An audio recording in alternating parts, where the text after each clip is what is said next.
पुष्पलता बुआ जी, आर्यन क्या से मतलब गोल्ड दीदी, चित्रांता रानी जी, आर्यन मतलब गोल्ड जी,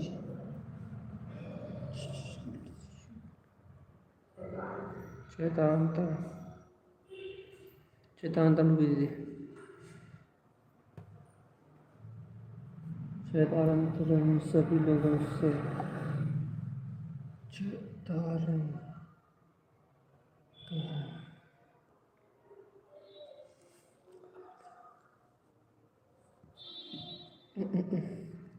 जब तक सब लोग आर्ध रमण का अर्थ लिख के बता।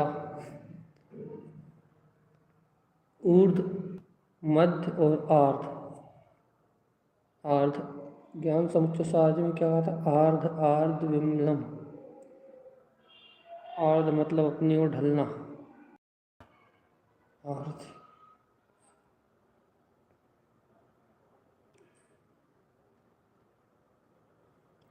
आर्ध का मतलब होता है मुलायम कोमल।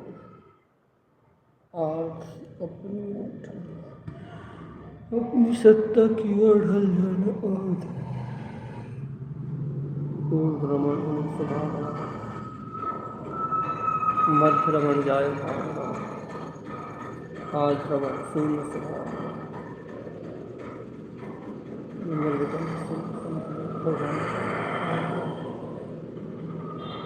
ऊर्ध आर्ध ऊर्ध मध्य आर्ध शून्य भोगेश्वरी। और कौन कौन है? पूनम दीदी, सुरेखा दीदी, सुप्रिया जी इंदौर, सभी लोगों से चेतांतर। अंशुमा दीदी चेतांतर।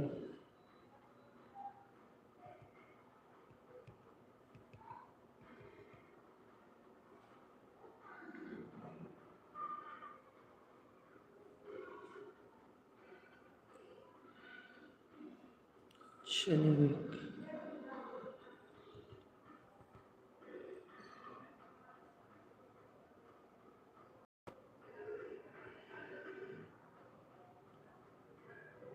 उषा दीदी चितांतरण। जय नमोस्तु।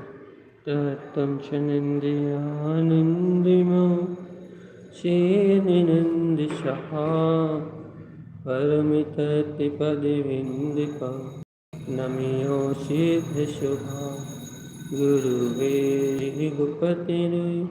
गुपतिज्ञान सहका तारण तरण समर्थिम गुरु संसार हम जुतौ जिनव अर्थति अर्थ है जो है विनाशी भव जो मुन ममल ज्ञान पर हो।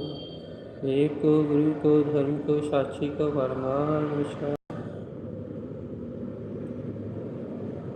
अर्क ध्रुव समो शरण उत्पन्न जयवन अर्क ध्रुव समो शरण उत्पन्न जयवन अर्क ध्रुव समो शरण उत्पन्न जयवन अर्क ध्रुव समो शरण उत्पन्न जयवंत अर्क ध्रुव समो शरण उत्पन्न जयवंत अर्क ध्रुव समो शरण उत्पन्न जयवंत अर्क ध्रुव समो शरण उत्पन्न जयवंत अर्क ध्रुव समो शरण उत्पन्न जयवंत। सारिका जी, समैया मम्मी जी, तनु बहन, अंकिता बहन और ज्योति होशंगाबाद, सभी दीदी से सभी से जताता है।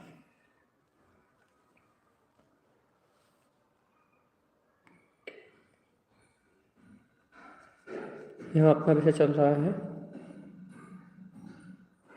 रमन भैया। रमन जहाँ गुरुदेव दृष्टि रमन, शुद्ध रमन, स्वाद रमन, स्वयं आस्कंद रमन, सिद्धि रमन, सहज रमन, मन गुप्ती रमन, वयन गुप्ती रमन, कांति गुप्ती रमन, उत्पन्न रमन और आर्ध रमण, इस प्रकार से रमण की चर्चा कर रहे हैं। स्वयं क्षेपक रमण, साता रमण, अवकाश और ज्ञान अनंत रमण, इस प्रकार से गुरु महाराज 14 रमण की चर्चा कर रहे हैं। रमण का एक सीधा सा अभिप्राय है अपने अंतर में रम जाना है, रमना अपने ध्रुव प्रकाश में, रमना अपनी ज्योति स्वरूप आत्मा में। रमणी है अपना आत्मा। अब इसमें रमण करने के लिए यहाँ गुरु महाराज ने इतने सारे नाम दिए भैया। सबका एक अभिप्राय है कि अपने अंदर में जाओ बस। जो अर्ध रमण है, ऊर्ध, मध्य और आर्ध। ऊर्ध रमण का अर्थ अपने ऊर्ध्वगामी स्वभाव में रमण होता है, मध्य भाव में रमण होता है, समता भाव, ज्ञाता भाव, साक्ष्य भाव में रमण होता है, और अर्ध रमण मतलब क्या? गुरु महाराज ने ज्ञान समुच्चय सार में सूत्र दिया था, आर्ध आर्ध ममलम, कि जीव रमे। कहाँ रमे भैया? अपने आर्ध आर्ध अर्थात अपने वीतराग भाव में। ऐसा कहो कि अपने एकदम खाली जो स्वभाव है अंतर में, ऐसे आर्ध आर्ध स्वभाव में जीव रमे। आर्ध आर्ध मतलब भैया, एक आर्ध का मतलब तो कोमलता होती भैया, लेकिन इस आर्ध का मतलब जीव के स्वभाव की शून्यता कह लो, निर्विकल्पता कह लो, या फिर जीव के स्वभाव का अपनी ओर ढलना बस। आर्ध आर्ध ममलम। अब आर्ध का मतलब नीचे की ओर नहीं है, आर्ध का मतलब है अपनी ओर ढलना। आर्ध रमण अर्थात क्या? कि जीव अपनी ओर ढले। ऊर्ध्व का मतलब ऊर्ध्वगामी स्वभाव है, मध्य का मतलब साक्षी भाव है, और आर्ध का मतलब अब क्या कहें, शून्य स्वभाव लो और क्या। तो गुरु महाराज क्या कह रहे हैं कि अपने स्वभाव शून्य बिंदु शक्ति की ओर ढलना होगा, क्योंकि आत्मा निर्विकल्प वीतराग पद वाला है। आत्मा निराकार चेतना है। अपन ने कल भी ये भी लिया था, उत्पन्न रमण में गुरु महाराज ने कहा था निर्विकल्प पद में रमो, और आद रमण में गुरु महाराज कह रहे हैं कि भैया अपने शून्य बिंदु शक्ति, जो अपनी सत्ता है, जो अपना स्वभाव है, उसकी रमणता को प्रकट करो। रमणता से अभिप्राय सिर्फ इतना है कि अपने अंदर में जाने की बात है। अब आर्ध रमण के बारे में अपने कुछ विशेष अनुभव का विषय तो है ही नहीं, कोई भी रमण अपने अनुभव का विषय नहीं है, सिर्फ चर्चा का विषय है। लेकिन आर्ध रमण का भी चर्चा का विषय में भी नहीं आ रहा क्या है, इसके बाद के तो सब आ रहा है, लेकिन ये आर्ध रमण समझ में नहीं आ रहा कि गुरु महाराज, स्पष्ट नहीं हो रहा कि गुरु महाराज क्या कहना चाह रहे हैं। शून्य स्वभाव में रमणता कह रहे हैं या फिर क्या कह रहे हैं। अपन यहाँ इसका अर्थ शून्य स्वभाव की रमणता से ले रहे हैं भैया। कि गुरु महाराज का कहना है कि अपना आत्मा पर भाव से, पर परिणति से पर भाव से शून्य है बस। इस अपने निर्विकल्प आत्मा में अपने शून्य स्वभाव में रमना आर्ध रमण है। और इन सारे रमणता का अभिप्राय, गुरुदेव की वाणी में इन सारी रमणता का अभिप्राय है कि अपनी ओर ढल के बताओ बस। अपनी ओर ढल के बताओ मतलब भैया देखो, आत्मा अपन देखो बहुत अच्छे चर्चा करते हैं ना, आत्मा चैतन्यमय है, आत्मा अनंत ज्ञान में शक्ति है भैया। तो यहाँ अभिप्राय ये है कि जब आत्मा अपनी अनंत ज्ञान में शक्ति है, तो आत्मा अपनी शक्ति की ओर, अपने आर्ध स्वभाव की ओर ढले ना, अपनी ओर नीचे की ओर आए ना। ये पर की ओर क्यों जाता है, पर्याय की ओर क्यों जाता है? जब अपनी सत्ता शून्य बिंदु है, जब अपने पर भाव का प्रवेश भी नहीं है, जब पर भाव अपनी आत्मशक्ता को छू भी नहीं सकता, पर पर्याय, पर परिणति, पर परिणाम, पर पर्याय रूप विकल्प धारा जब अपनी चेतना को स्पर्श भी नहीं कर सकती, तो ये जीव आत्मा ये अपना उपयोग अपनी ओर आए ना, अपनी ओर ढले ना नीचे की ओर।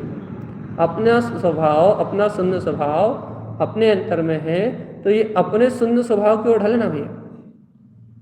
पर की ओर क्यों ढलता है, पर्याय की ओर क्यों ढलता है, विकल्पों की ओर क्यों ढलता है, अचेतन जड़ भाव की ओर क्यों ढलता है भैया? जब पुद्गल स्कंदों से पार अपनी सत्ता एकदम शून्य बिंदु वीतराग शक्ति है ना भैया, और ऐसा अपना स्वभाव अपने अंदर ही है ना, अपनी ओर अपना स्वभाव है ना भैया।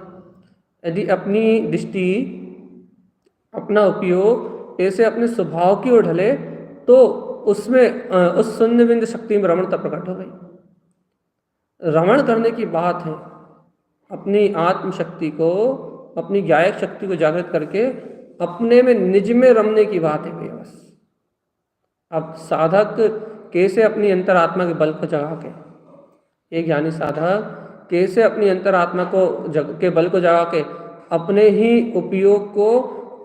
ही उपयोग से कैसे अपने निज की ओर ढलता है, बस बात इतनी सी है।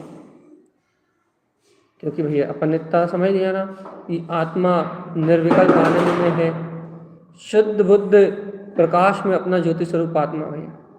तो बात मात इतनी सी है कि ये जीव कैसे अपनी अंतर शक्ति को जगा के, अपने अंतर बोध को जगा के कैसे अपने पथ की ओर ढलता है, कैसे अपनी ओर ढलता है। देखो भैया, ढलान तो यदि कोई ज्ञानी जीव है, ज्ञान में अंतर स्वभाव को जानता है, तो उसका ढलान तो अपने आप अपने स्वभाव की ओर होता है। ढलना मतलब क्या होता है भैया? ढलना मतलब सहज अपनी ओर आने की बात। ढलना मतलब जैसे कि पानी अपनी ढलान की ओर ढलता है ना, वैसे ही ज्ञानी अपनी ओर ढलता है भैया। ढलता है मतलब भैया, ढलता है का मतलब अस्त होता नहीं है। सूर्य ढलता है, इसको तो सूर्य ढलता है कहेंगे तो अस्त होता कहेंगे। यहाँ अस्त होने से अभिप्राय नहीं है। यहाँ आर्ध का अर्थ नीचे से भी अभिप्राय नहीं है। यहाँ आर्ध का अर्थ, यहाँ ढलने का अर्थ स्व की ओर परिणमित होने वाली अंतर चेतन शक्ति से है। यहाँ ढलता है का अर्थ, आर्ध है का अर्थ पर भाव से शून्य होके अपने में ढलने से, अपने में भ्रमण करने से। कि यदि ज्ञानी है तो वो सहज अपने शून्य बिंदु पद की ओर ढलता है। ढलता है मतलब अस्त नहीं होता, ढलता है मतलब अपने में प्रकाशित होता है, अपनी अंतरात्मा में समा जाता है। संसार के लिए उसका क्या बोलते हैं, संसार के लिए, ये संसार की नज़रों में संसार की ओर से अस्त हो जाएगा, संसार की ओर से ढल जाएगा, संसार की ओर से शून्य हो जाएगा। लेकिन अपने स्वसत्ता में, अपने परम ब्रह्म वीतराग पद में प्रकाशित हो जाएगा, अपनी ब्रह्म शक्ति में प्रकाशित हो जाएगा। आर्ध सहज ढलना, अपनी अंतर शक्ति की ओर, अपने शून्य स्वभाव की ओर ढलता हुआ जीव का उपयोग। अब देख लो अपन भी, अपन कहाँ ढल रहा है? इंद्रियों की ओर ढल रहा है, वासनाओं की ओर ढल रहा है, उद्गल परिणमन की ओर ढल रहा है, अपेक्षाओं की ओर ढल रहा है। अपन कहाँ ढल रहा है? उदाहरण स्वामी कहाँ ढलने की वो लेके आए। अपन कहाँ ढल रहे हैं? अपना ढलाव कहाँ हो रहा है? अपन उस निर्विकल्प जो शून्य बिंदु शक्ति है, जो शून्य आत्मा है, एकदम शून्य, पर भाव से शून्य त्रिकाली, पर पर्याय परिणमन प्रभाव पुद्गल परमाणु के प्रत्येक परमाणु के प्रकाश से एकदम रहित, पुद्गल के विभाव रूप परिणाम के प्रकाश से एकदम रहित, पुद्गल के आश्रय से एकदम रहित, अपनी शून्य सत्ता, अपनी चैतन्यता की ओर ढला। शुद्ध चैतन्य में मैं आत्मा, शुद्ध प्रकाश में, शुद्ध चैतन्य में आत्मा अपनी ओर ढलूं, बस इसका नाम है अर्ध। कि भैया अर्ध नहीं, अर्ध का अर्थ तो बहुत गजब है, अर्ध है इसका अर्थ निच की ओर ढलना। कि ढल तो जाओ पहले, क्योंकि भैया जो अपनी पद की ओर ढलेगा वो सर्वज्ञ होगा। जो अपने शून्य स्वभाव की ओर ढलेगा, जो अपनी ओर, जो सूर्य, ये ज्ञान सूर्य की बात है, जो सूर्य अपने में अस्त होगा, अर्थात जो संसार के राग देश से शून्य होगा, वो ध्रुव में प्रकाशित होगा। यहाँ तो उल्टा है।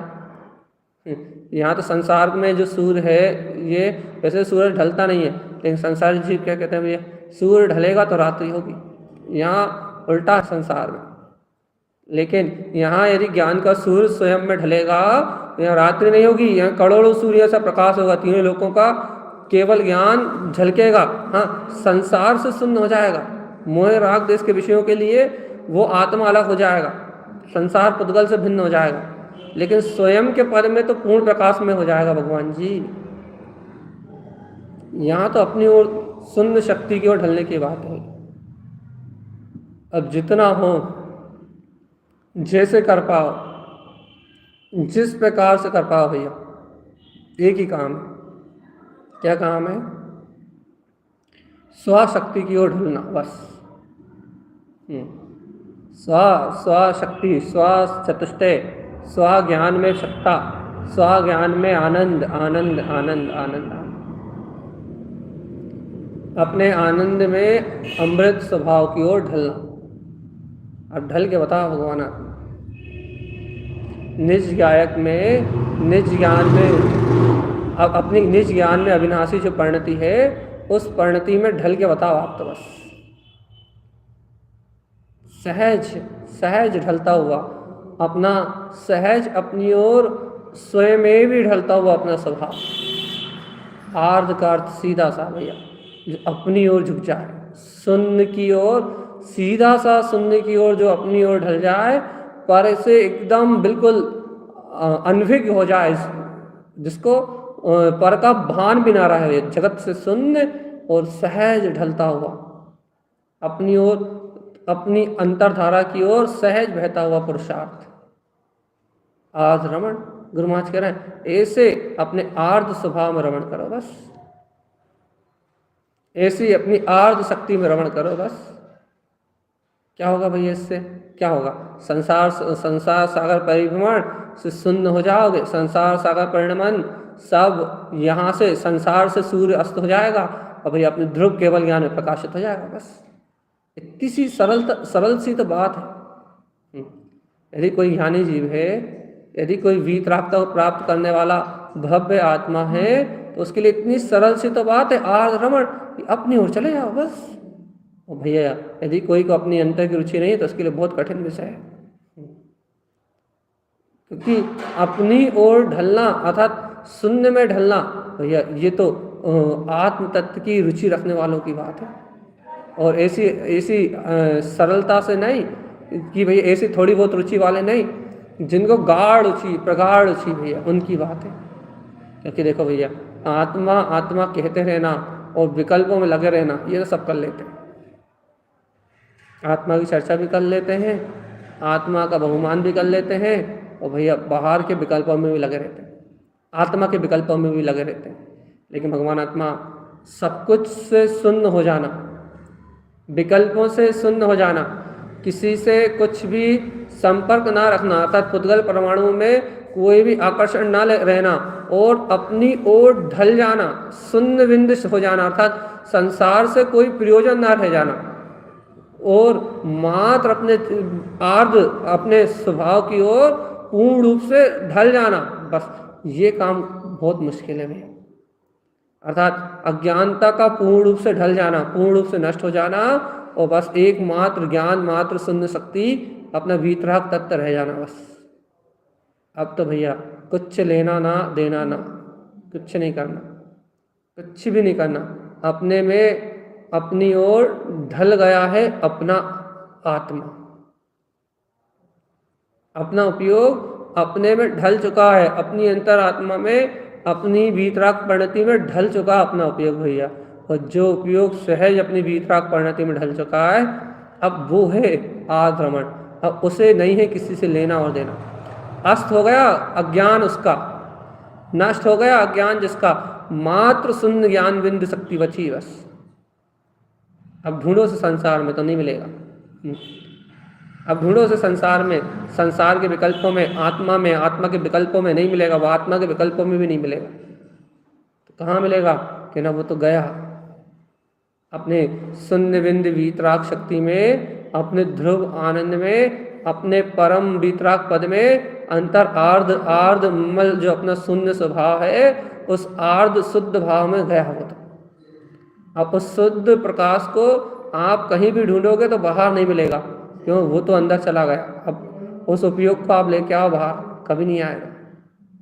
ये कह रहा है गुरु महाराज भैया कि अब तो भैया चलती बेला है, और उनकी तो क्या होता, अरिहंत अवस्था, अरिहंत पदवी में, अंतर में, ध्यान में अंतर आनंद मना रहे हैं। ऐसा लग रहा है कि अपनी परम शुक्ल ध्यान की तैयारी में लीन हो और आद रमण पूरा उपयोग निर्विकल्प सतुष्ट स्वरूप की ओर रम गया। बाहर में शून्य बिंदु शक्ति के उदय हो जाने से, निर्विकल्प पद का भेदन होने से बाहर में कुछ बोध ही नहीं रहा, वो तो गया उपयोग अपने आर्ध स्वभाव में। उसकी रमणता में ऐसा ढला ऐसा ढला ऐसा ढला ऐसा ढला कि अब उसकी चर्चा करना भी कोई वो नहीं है, उसकी चर्चा करने का भी और कोई भाव नहीं है। अब तो जाओ अंदर में भगवान आप तारण समय तो सीधी बात कर रहे हैं बस कि ढल जाओ अपने में भगवान जी, क्योंकि धर्म ढलने का नाम है। जो शून्य बिंद आत्मशक्ति की ओर, अपने परम भाव की ओर ढलने का नाम धर्म है भगवान जी। यदि आप ढलोगे तो आपको अपना प्रकाश प्रकट होगा। स्वयं में ढलने का नाम धर्म है भगवान जी। और यदि स्वयं में नहीं ढल रहा है तो फिर कुछ नहीं है, सब क्रियाकर्म। ढलो, ढलाओ, लाओ, ढलान लाओ अपनी ओर झुकाव लाओ, गहरा झुकाव लाओ अपनी ओर। और अपनी ओर झुकेगा तो मात्र ज्ञान झुकेगा, उपयोग झुकेगा अपना, बस उपयोग झुकेगा। और वो उपयोग झुकेगा जो अपने आप को पर भाव से शून्य जानेगा कि ये राग देश विकार कसाय भोग परिणाम कभी प्रकट ही नहीं हुए मुझसे, और ना कभी प्रकट होंगे आगे। जिन भाव से, जिस परिणाम की शक्ति से, जिस उपयोग की शक्ति से कभी अज्ञान जन्म ही नहीं लेगा, वो ढलेगा अपने शून्य स्वभाव की ओर। और भैया जो ज्ञान अपने, जो उपयोग अपने शून्य स्वभाव की ओर ढल जाएगा, उसका वो कभी विभाव रूप परिणमित नहीं होगा।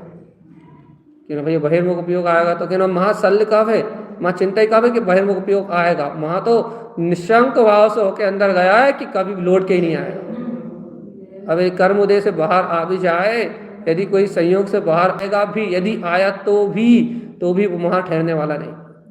वहाँ तो अपनी अंतर की शून्य स्वभाव की वर्तना का एहसास ज्ञान ने चख लिया, अब वो कहीं भी जाएगा ढलेगा उसी की ओर। भैया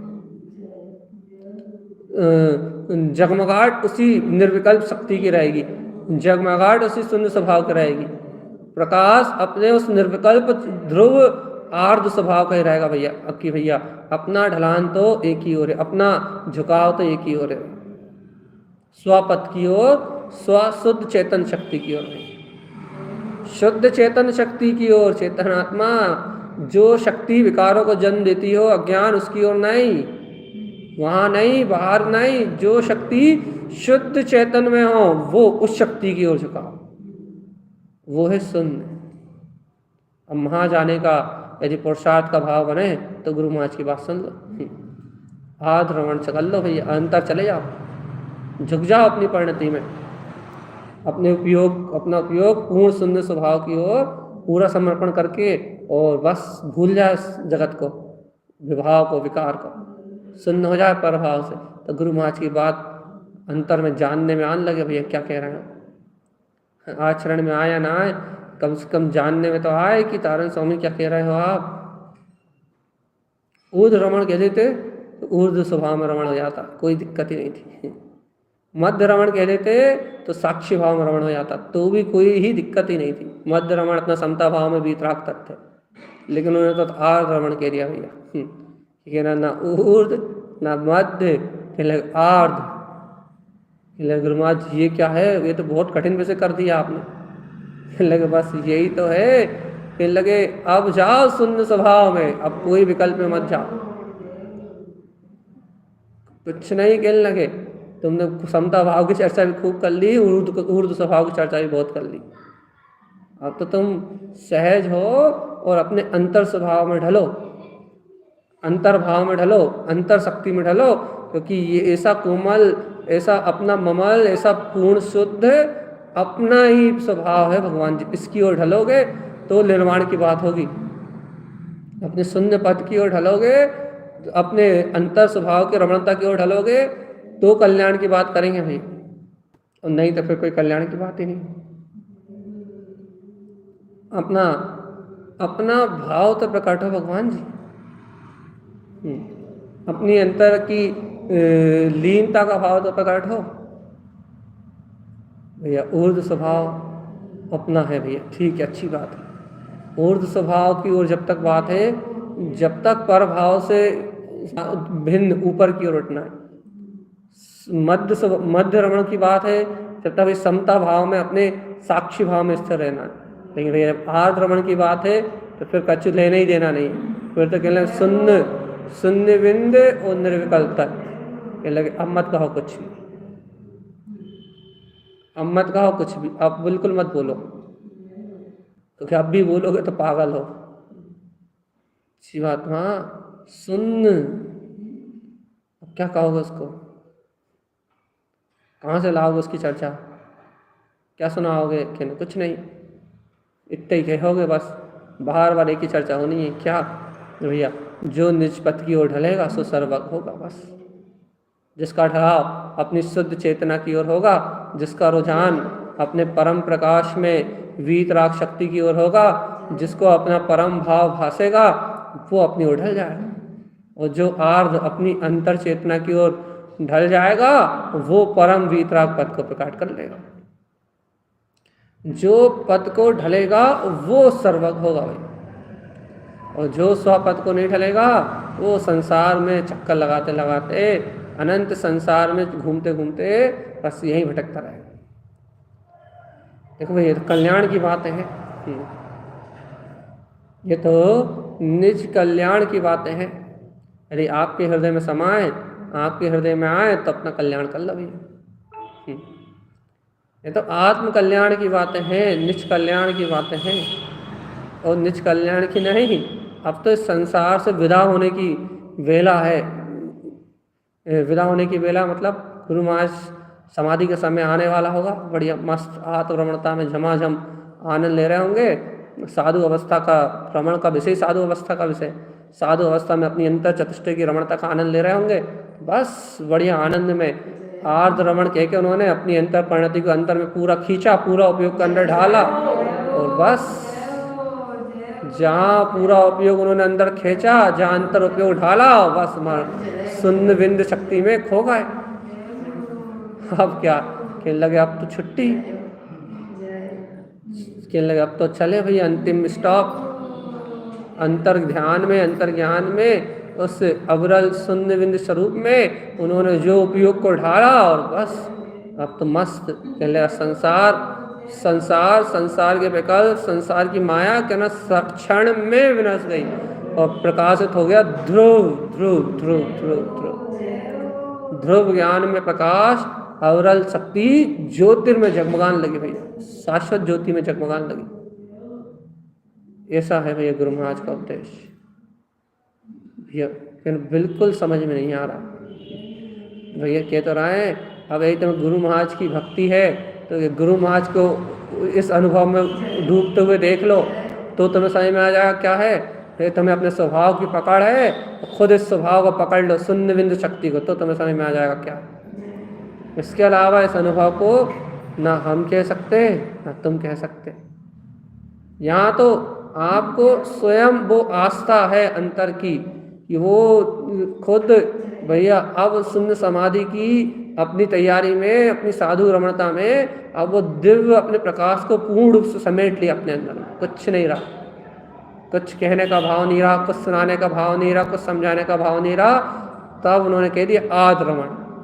ऊर्ध्व स्वभाव की चर्चा ही बंद कर दी गुरु महाराज ने। कहने लगा अपना ऊर्ध्व स्वभाव कह रहा है, न समता भाव में रमण करने की बात कर रहा है। इसलिए अब तो जगत से शून्य, अब तो शून्यता की बात कह रहे हैं। कहना अब चर्चाओं का दौर खत्म है, अब तो शून्य बिंदु शक्ति में रमने की बात है। अब तो कहानी सुनाना बंद है। कहने लगे खूब चर्चा कर ली, पूरे 14 ग्रंथ लिख डाले, कहना अब तो कहानी सुनाना बंद है, अब तो चर्चा करना बंद है। कहने लगे अब क्या हो रहा है, कहना अब तो चर्या हो रही है, अब तो शून्य बिंद अपने दिव्य प्रकाश में तारन तरन जी जा रहे हैं। तो कह रहे हैं बस आनंद में ढल रहे हैं अपने पथ की ओर। बस, और जो पथ की ओर ढलेगा वो सर्वज्ञ होगा। एक भववाद इसी भरत क्षेत्र में चौथे काल में केवल ज्ञान की रिद्धि को डालेंगे, बस अच्छे नहीं रहने वाला। हाँ, आगे अनंत चतुष्टय की यात्रा, अनंत सुख की यात्रा तो चालू है, और अनंत सुख में ही रहेगी वो। अब उन्हें दुख की यात्रा होनी नहीं, संसार से शून्य हो गए ना, अब अब्रह्म रूप कोई परिणत नहीं होंगे। अब अशुद्ध अज्ञान विकार पढ़ने रूप मिथ्यात्व रूप उनका पढ़ नहीं होगा, वो तो छायक सम्यक दर्शन हो गया।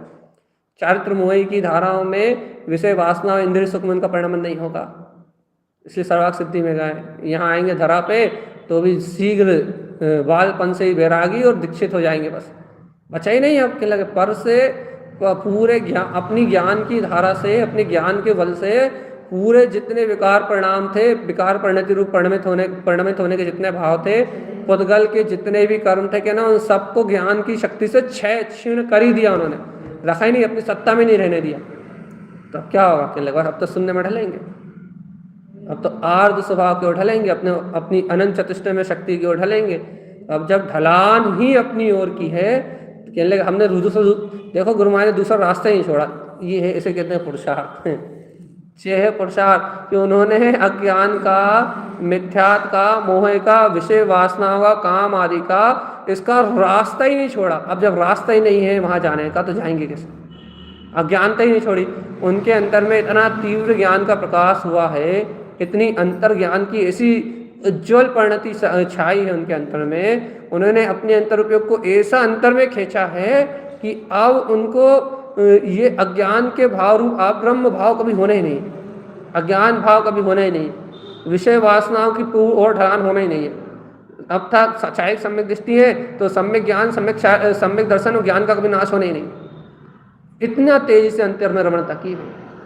और गायवित सर्वाग सिद्धि कि ना माँ कोई भोग तो होना ही नहीं, और जन्म होगा तो भी कोई भोग नहीं होना।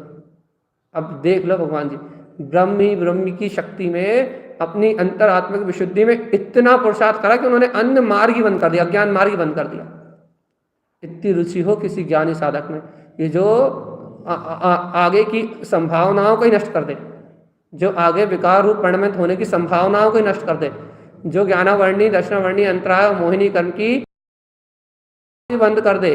उन्होंने मोहिनी कर्म की धारा को इतना गहराई से क्षय किया है, इतनी गहराई से मोहिनी कर्म की धारा को पीटा है कि अब मोहिनी कर्म में इतनी ताकत ही नहीं बची कि उन्हें अपनी ओर परिणमित करा दे।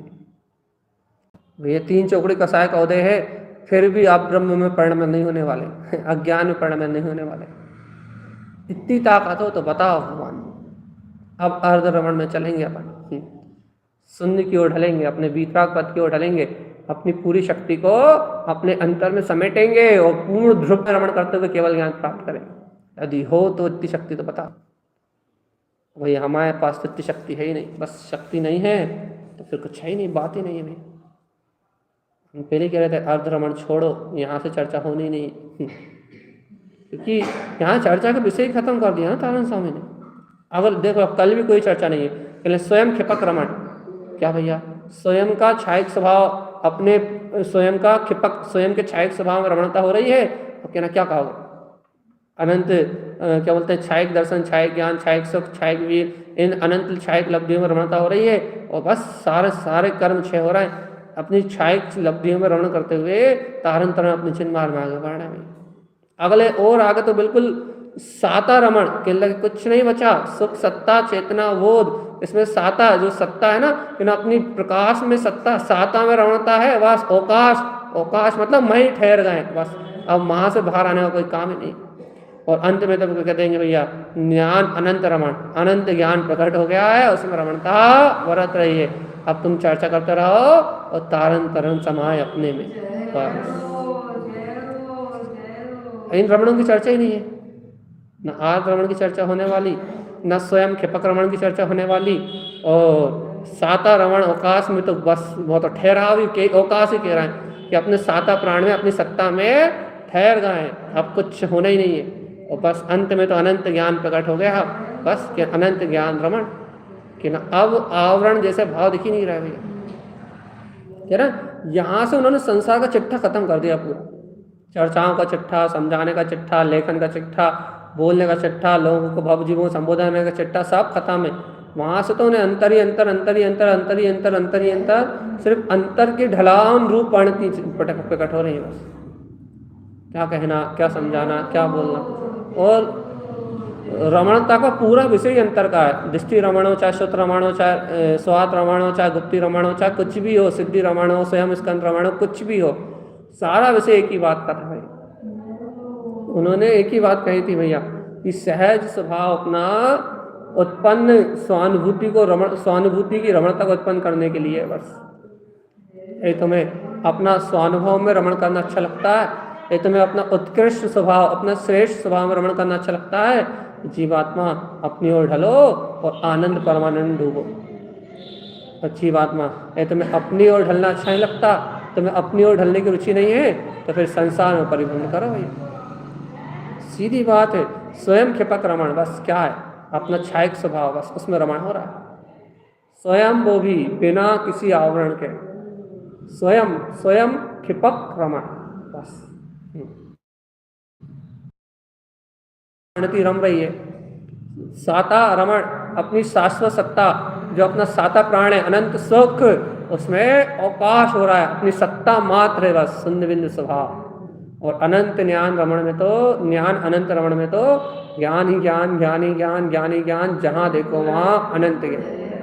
अब इनको क्या कहोगे भगवान जी, कुछ नहीं कह सकते, अशब्द, कुछ नहीं समझा सकते। क्या क्या कह रहे हैं गुरु महाराज कि चलना हो तो अपनी ओर चलो भैया, ढलना हो तो अपनी ओर ढलो, मुक्त होना है तो अभ्यली हो जाओ।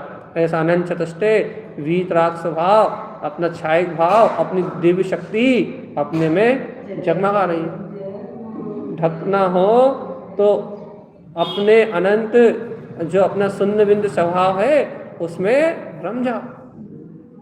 यदि ढलना हो तो वही तो अनंत शून्य कोण तो कहा ना, कल ललिता दीदी भी कह चुकी थी वही बात कि जो अपना अनंत शून्य स्वभाव है, कोण अपना अनंत शून्य स्वभाव का जो प्रकाश है, उसकी ओर ढलो बस। और उसी की ओर ढलने की बात चल रही है भैया। अर्ध रमण, अर्ध रमण, अर्ध अर्ध कह के तो दूसरा अर्थ निकाला था, वो अलग था। अर्ध रमण, अपनी अनंत शून्य बिंदु शक्ति की ओर, कोण प्रकाश स्वभाव की ओर रमना, बस अंतर जाने की बात है भैया। कोण का अर्थ होता है प्रकाश, करोड़ों सूर्यों से ज्यादा। कोण का मतलब होता है महोत्सव, आनंद, उत्सव। काय में जाने का उत्सव, शून्य में जाने का उत्सव, बस। अब जो ढले अपने शून्य भाव की ओर, वो उत्सव मनाए। तारण स्वामी, अच्छा देखो, तारण स्वामी रमणता की चर्चा कर रहे हैं भैया, तो बताओ उन्हें रमणता की चर्चा करने में ये रमण लिख क्या आनंद आ रहा? अरे भैया, वो जो करोड़ों सूर्य जैसा प्रकाश अंदर में झलका था, वो शून्य स्वभाव का जो कोण महोत्सव अंदर में हुआ था, अनंत उत्सव जो अंदर में हुआ था, अनंत शून्य कोण मतलब भैया करोड़ों शून्य से भी ज्यादा शून्य, अर्थात अनंत शून्य, करोड़ों शून्य हो उससे भी ज्यादा निर्विकल्प और प्रकाशवंत और बिल्कुल शून्य। तो जिसको उसकी ओर ढलना होगा तो भैया उसको ये बात समझ में आएगी। अभी शब्दों से तो अपन कह दो भैया अनंत कोण शून्य, कुछ भी नहीं आने वाला समझ में। शून्य कोण अनंत कह दो तो भी कुछ भी समझ में नहीं आने वाला। क्यों? क्योंकि जो उस निर्विकल्पता में इतने समय के लिए रमो तो उस निर्विकल्पता में, तब उस अनंत शून्य कोण का अर्थ समझ में आ जाएगा भैया कि जो अपने अनंत गुणों से ही, अपनी अनंत शक्ति से ही, पर भाव से एकदम शून्य है। उस आर्ध रमण, उस आर्ध स्वभाव की ओर रमणता, उस आर्ध भाव की ओर रमणता। और नहीं तो ये तो संसार जो है, ये संसार की जो रील चल रही है, संसार का जो भाव चल रहा है, वो भाव तो सब पर्याय भाव है, सब परिणमन की धारा है। और ये परिणमन की धारा तो पर्याय में ही चल रही है भगवान आत्मा। ढलना है तो उसकी ओर ढला भगवान जी, बस अपने स्वभाव की ओर, अपने शून्य बिंदु पथ की ओर। देखो भैया, चर्चा भी अपन ने कर ली, लेकिन वो शब्द थोड़ी ना है भगवान जी, वो शब्द थोड़ी ना है, उसे शब्दों में थोड़ी कहा जा सकता, उसे थोड़े ये कहा जा सकता कि वो क्या है। आप कह रही है अनंत शून्य कोण या शून्य कोण अनंत, कुछ भी कह दो आप, लेकिन उस करोड़ों शून्यों को अनुभव कैसे करोगे भगवान जी? गुरु माँ ने छद्मस वाणी में 572 शून्य के लिए कह दिया था, ये तो कोड़ शून्य है। तो वो तो ने 572 शून्य के लिए कह दिया था कि बाहर से 572 शून्य देखना चाहते हो तो हृदय देखो, बाहर नहीं दिखेंगे। तो ये तो कोड़ शून्य है भगवान जी, कोड़ शून्य। तो ये कहाँ दिखेगा? ये तो तुम इसे खोजोगे तो नहीं मिलेगा भगवान जी। ये सुनिए, ये तो अंतर की ओर ढलने वाली परिणति को प्राप्त होने वाला अपना अनंत व्यवहार है। ये तो भैया इतना कोड़ शून्य का अर्थ है कि अब कोई भी परभाव की कोई भी लगार ना रहा है बस। अब कितना होगा, कितना अनंत होगा इस शून्य स्वभाव का प्रकाश, कितना ये अल्प शून्य शून्य शून्य नहीं है, ये कोड़ शून्य भगवान जी। ये एक समय के लिए होने वाली अनुभूति नहीं है, ये तो गहरा शुद्ध उपयोग का आनंद है, अविचल बरतने वाला आनंद है, जिसका कोई और छोर आर पार नहीं है। ये अल्प शून्य शून्य शून्य तो एक समय की अनुभूति है कि ये थोड़ी देर के लिए शून्य होगा, फिर थोड़ी देर के लिए शून्य होगा, फिर थोड़ी देर के लिए शून्य होगा। लेकिन ये शून्य तो भैया शून्य कोड़ है। अब कहाँ तक गए, कितने समय तक डूबे, कोई होश नहीं आने वाला। गुरुदेव की बात भैया गुरुदेव जाने, गुरुदेव के विषय गुरुदेव जाने। ना जाने कौन सी साधना करते थे, कैसी साधना करते थे, कहाँ से अपने स्वभाव को पकड़ते थे, कहाँ से कौन सी अनुभूति में डूबते थे और कहाँ से कौन से शब्द निकालते थे, कहाँ उनकी अनुभूति के शब्दों के क्या अर्थ हैं। तारण स्वामी के समय वो उनका उस साधना का प्रकाश हुआ।